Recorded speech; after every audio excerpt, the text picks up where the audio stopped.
কয়টা বহামু কয়টা খেলনি। ও যাইতে যাক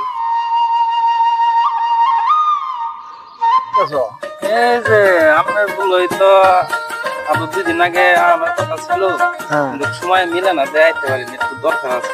কি সমস্যা? সমস্যা বলতে ভাই কি কই, আমি তো মনে হয় এটা অকাম করে ফেলাইছি।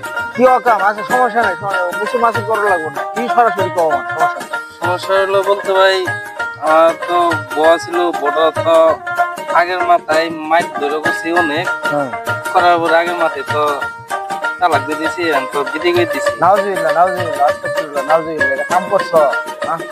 এরা বউ তালাক দিলে 14টা ফিরি নড়ে যায়গা। তাহলে ওই জন্যই মনে করেন এটা তো পরামর্শ করা দরকার। হ্যাঁ, পরামর্শ তো অবশ্যই করণ রাখবো, কারণ পরামর্শ না করলে তুমি যত বউটা বাদ দিছ, এখন তো এই বউ তুমি ওর ছায়াও দেখতে পারবা না, ওর মুখ তো দেখবা দূরের কথা। আর এই বউ তোমার নিতে গেলে তোমার আর এক জায়গা হিল্লে বিয়ে দেওয়ার লাগবো। হিল্লে বিয়ে ছাড়া তুমি বউ নিতে পারবা না। এটা কি করতেছে? হ্যাঁ, আমাদের মুসলমানের এটাই নিয়ম। একজনের বউ যদি বাদ দিয়ে দেয়, দ্বিতীয়বার ওই বউ নিতে গেলে একজনের কাছে হিল্লে বিয়ে দেওয়ার লাগবো।